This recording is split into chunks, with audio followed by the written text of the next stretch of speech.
In the beginning, it was just a command line, then a mouse, then a whole desktop. Then we put it in our pocket. We even tried talking to it. Sorry, I didn't quite get that. And now? Okay, cut. This intro is not working. Hey chat, pause Premiere. Paused. Now, go back a couple frames. Went back 2 frames. Yeah, I'm just not loving this intro. I need to think through this more. Let's throw in some music to lock in. Open Spotify. Spotify is open. Nice. Now put on some Herbie Hancock. Putting on Herbie Hancock now. There we go, much better. Now open Claude Desktop.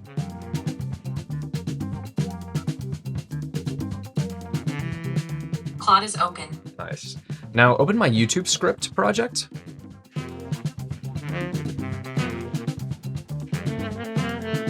Your YouTube script project is open. Perfect. And ask Claude to rewrite the intro. Okay, I'll pass that rewrite request along to Claude now.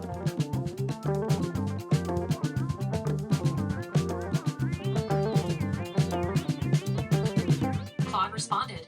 This is GPT Realtime 2 in action. All right, nice. I've got it from here. This is GPT Realtime 2 in action, and in this video, I'm going to show you exactly how to build this yourself. Everything from opening your apps to fully commanding them just by talking. You will get a glimpse into the future of a new kind of operating system, one you can run entirely with your own voice. And the best part, no coding or technical knowledge is required. All it takes is a few prompts to Claude Code. So what would it actually take to run your entire computer with just your voice? Well, turns out it's way less than you think. Hey chat, open the Realtime 2 GPT docs from Google. Got it. Pulling up those docs in your browser now. The search results are open in your browser now. Thanks. Now can you click the GPT Realtime 2 model, that first link below AI overview? Sure.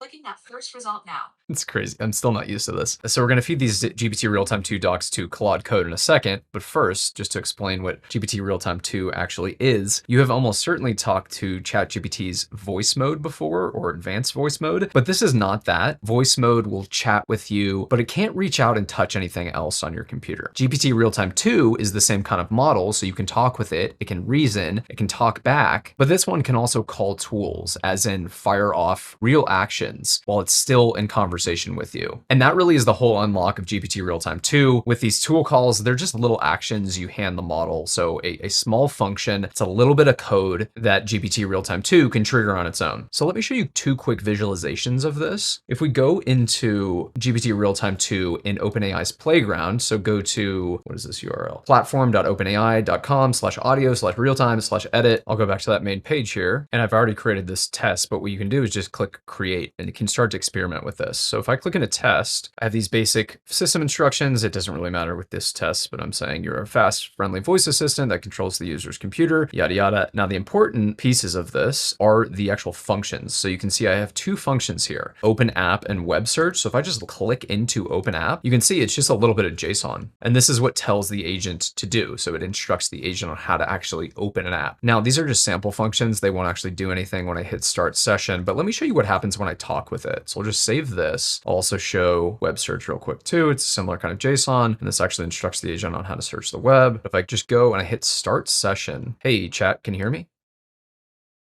I hear you loud and clear. Nice. How's it going? I'm doing well and happy to be here. How are you? Good. Can you open an app on my computer? Open Spotify.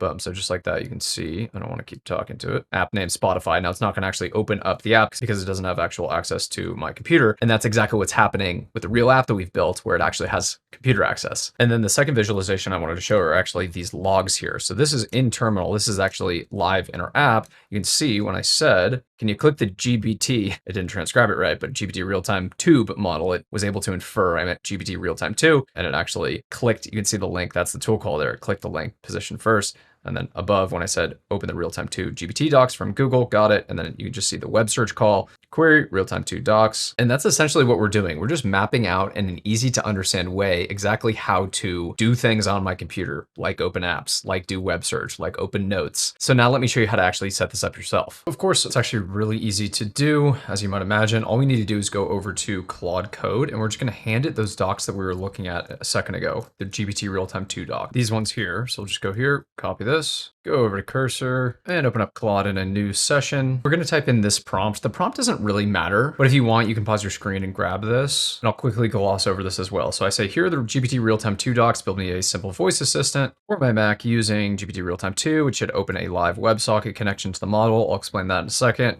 Capture my microphone, let me control my computer through voice, and we're just going to start with one tool call, and we'll keep track of the logs by printing every tool call to the terminal as it fires. So it's really as simple as that. Or you could just not say that and say, here are the docs, set this up for me. And so we'll let Claude just do the coding here. This is a relatively simple build. What Claude's doing is opening a live connection to GPT Realtime 2 over what's called a WebSocket. It's going to hook up my microphone in a second, and actually I'll give permissions there. And then it's wiring up all the tool calls we just talked about as well. It's just starting with that one tool call, but we'll slowly start to stack in more complicated ones as we go through this build. One thing, of course, you need as well is just an OpenAI API key, which you can get at platform.openai.com. This is exactly where we were in the playground when we were testing the audio model. So just go to API keys and then create a new key, and then just drop it into a .env.local or just give it to your agent. And I'll talk about API costs here in a second. The normal way where it's streaming to the cloud the whole time, costs will add up very quickly, but the method I'll detail once we get this wired up keeps it super efficient to where each call ends up costing like pennies on the dollar. So let's go back over to Claude, and in just a couple minutes, like literally 2.5 minutes, it looks like everything is set up. So it just needs to do some sort of npm install. I also need to add my OpenAI key, so I didn't give it that yet, so we'll do that. Okay, OpenAI API key is in .env.local now. Go ahead and run this build entirely, and then just do a quick test. And Claude ran a couple tests. It looks like everything is working. Now we just need to do npm start, and we need to get microphone capture set up. So Claude needs to connect to my microphone, so I'm just going to tell Claude, please do npm start and wire up my microphone so I can talk to it. You can't change your app's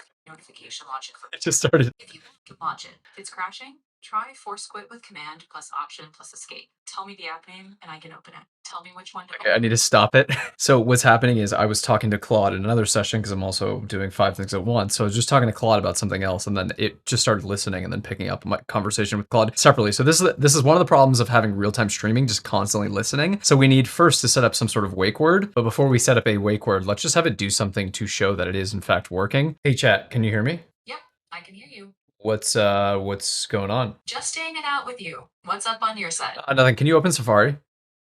Safari opened. Boom, look at that. So just like that, you saw exactly what happened in the terminal. It went, called it. Yep. Oh, okay. Got it. Okay, turn off, stop, turn off. All right. Okay, I'll keep it brief and leave things idle now. Got it. I'll stay quiet and wait. Okay, now that that's off, you can see how easy that was to set up, right? It was just a couple back and forths with Claude to actually get this set up, and really the only problem was it just listening nonstop, which is annoying. Of course, we don't want to do that. So what we're going to do is set up a couple different things. So you might have noticed that in my original demo, I had that little waveform displaying when I was talking to it, but right now in the version that we just built, it's always listening. So it's streaming my voice to the cloud nonstop. It's constantly transcribing everything I say while it waits for a command. Not to mention, it's just sitting there every time I say something, it's just interrupting me because it thinks I'm talking to it. So here's what we're actually going to do. One hotkey, I'll hold it down and that waveform will pop up exactly like you saw in the demo. And then I talk to it, I let it go, and then it acts. So nothing's listening, nothing's streaming to the cloud until I press that key. And to do that, we're just going to go back to our agent and set it up with a very simple prompt. Here's the prompt too. You can screenshot this if you like, but it's relatively straightforward. It's just saying add push to talk to my voice assistant, set up a global hotkey while I hold the key down, capture my microphone, and show a clean on-screen HUD so I know when it's listening. While I release it, stop listening, and then I have the model act on what I said. Okay, so we've got our push to talk set up. Just hold Command Q, and let's see if this thing works. Hey chat, can you hear me? Yep, I can hear me loud and clear. Cool. What's going on? Hey, I'm here and ready when you are. Okay, the only thing that's just annoying me, I just want to fix this. It looks like the speaking, like the waveform doesn't show up in real time. So I'm going to just tell Claude that. This is a very minor UI thing, but I know I'm going to be bugged by that as we move through this demo. So I'm just going to tell Claude. The only thing is when it's speaking, so I see thinking, and then it's weird to have thinking be a waveform, right? Can we just like not do that? I don't know if you just need like a loading indicator, just do it in the same HUD. And then when it's speaking, it just kind of like either lags with the waveform or just kind of like is stuck. I don't know if we can get like a real-time streaming of the waveform generation showing up when Realtime 2 is talking, but that would be tight. Hey chat, can you hear me? Yep, I can hear you. Nice. All right, there we go. That real-time streaming waveform looks great. So now we've got Realtime 2 built out and fully configured. It can trigger with a hotkey. Now it is time for our first real test. We're going to be searching the web. So to do that, all you need to do is go back to Claude and ask it to add 3 new tools. One that will open a Chrome tab, one that types a query into the search bar and hits enter, and then one that can use its vision to click a link. So again, really easy to do. We're going to go back to Claude and just type in this prompt, add web search to my voice assistant, 3 tools. 1, open a new Chrome. 2, type a query into the search bar, hit enter. 3, click a link using vision, take a screenshot of the page using the model's vision to find the link I describe and click it. When I ask it to search, yada, yada. So I give the actual example of that, but it's really that simple. So you just describe what we want to do and then Claude can reason how to actually set this up for the Realtime 2 assistant. Okay, and we've got this set up with a couple different caveats for you to know where you'll just need to grant permissions. So the minute I ask chat to open up something here in a second, it will open up my accessibility settings and I just need to connect some stuff for screen recording, for the actual automation with controlling Chrome. And once I grant permissions once, it should be able to just run automatically. I don't need to give permissions every single time. Let's run this thing and see if we can do a Google search. Search for the best ramen in Brooklyn. Got it. I'll search for you now. Search is open. Okay, you didn't see that because I was just in another window, but it immediately searched that. Like it was so fast. Let me see if I can actually show this on my monitor. Maybe I just need to try it again. So if I say search for the best salad in Brooklyn. Look how fast that is. That's crazy. Good job, chat. Now click the first link. Okay, I'll open the first link on the page. Okay, so this is where the permissions come up, as you can see. All right, we're gonna turn on. Okay, try clicking now. Which link should I click? Say something like the first result or the link's name. You can see how fast this is too. It's crazy. Just click the first link. Clicked the first result. Click the link. All right, so it's clicking the images. Click the first link that's a URL, like a website URL. Clicked the Boom. first URL link. Look at that. That is cool. Now, okay, searching the web, that's relatively easy. Let's raise the stakes a little bit by having it open and interact with applications. So what if I wanted to, I don't know, save these GPT Realtime 2 docs somewhere? Or, I don't know, save any website URL for that matter. What if I could just save this straight into Obsidian? Well, we can do exactly that. Let's go ahead and set this up in Claude to where we're now training the agent on how to actually open and access and interact with our applications. And by train, I just mean literally showing the agent how to access this application. In this case, Obsidian, like a lot of apps you'd be using, has a well-documented MCP server, which means just by connecting this, it'll give our Realtime 2 agent basically full access to my Obsidian vault. So reading, writing, creating, searching notes, all of that. Now, I'm not gonna get too into the weeds, but it's genuinely easy to do this. We're just gonna go over to Obsidian, go to settings, click community plugins on the left-hand side, go browse, then search for MCP, and it's the local REST API with MCP. We're gonna install this, then we'll enable it, and then we'll click options.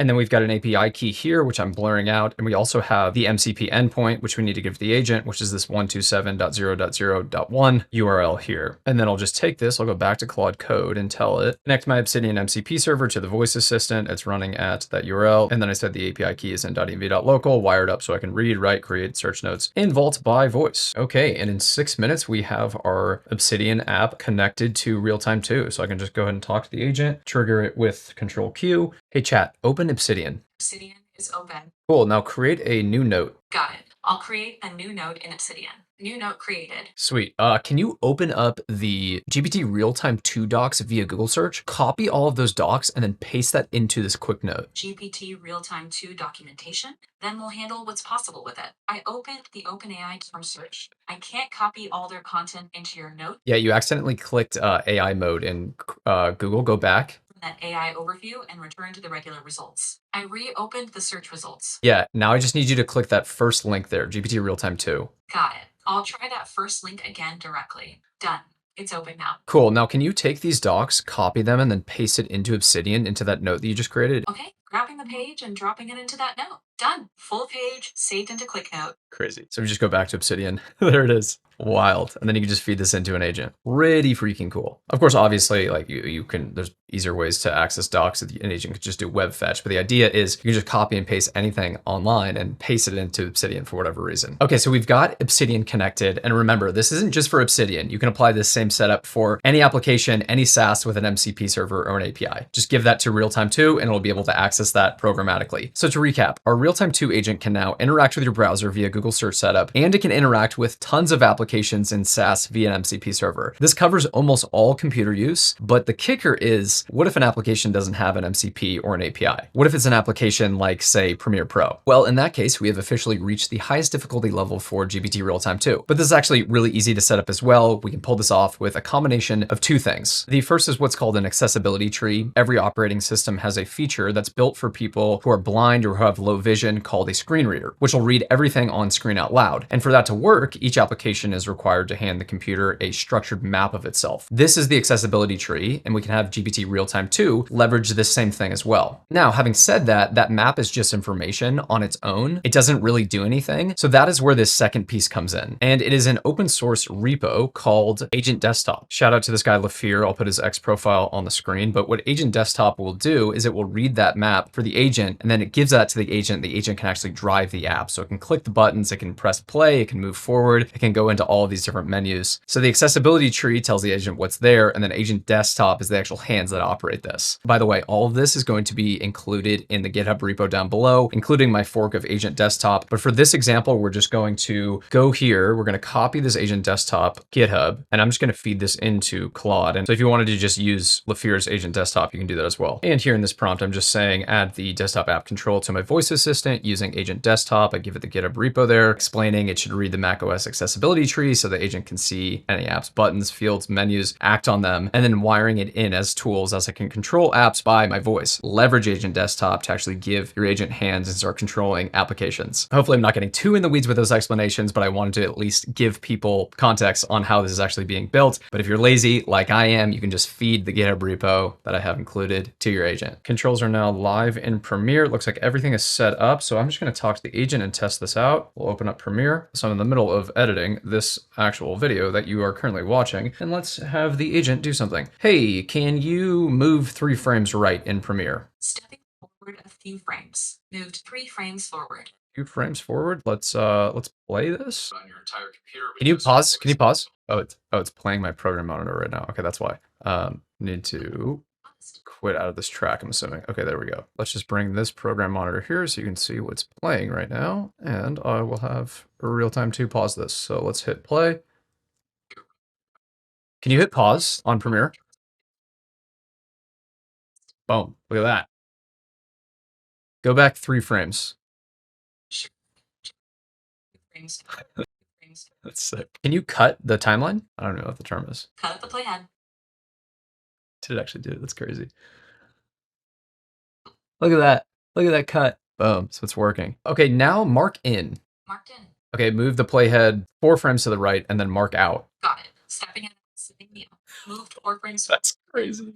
Now ripple delete. Ripple delete. Done. Jeez. All right, I don't want it to mess with my timeline. I think you get the idea. All right, so now you have an ability to, via GPT Realtime 2, have an agent basically control your entire computer with just your voice. You know how to open Chrome and search the web. You can work with applications that have an MCP server like Obsidian, and you can build out the ability for your agent to handle even the most complicated applications like Premiere Pro. But before I let you go, let's run through a few honest caveats. First, it doesn't work perfectly on every app. The web and most standard apps are easy, but some apps just won't expose many of their controls. When that happens, it takes a bit more back and forth with your coding agent to get to the bottom of it, or you have to duct tape something together. But between the GitHub repo I'm giving you and Agent Desktop, you should be able to, with an agent, figure out how to access and control a lot of these applications. Second, there is a real cost. It's cheap. It's a few pennies per command, but it's not free. And of course, if you leave it streaming to the cloud all day, which was that initial version that we did have doing, which I highly recommend you don't do, but those costs are just going to balloon really quick. And then third, this is where it gets a little less realistic. It is not instant. I tried to show in real time as much as possible how long this takes, but there is a little bit of latency. And so if you're used to, you're working in a GUI and just clicking things and having it be automatic, it's going to be a little bit weird to have an agent do this. But I think this is important to emphasize. You can see in a very near future where this thing is almost in real time. And I, for one, since I hate clicking in applications because it wastes so much time, I'm excited for that future. Anyway, let me know if you're experimenting with GPT Realtime 2. If you have any questions, happy to help. And I'll see you in the next one.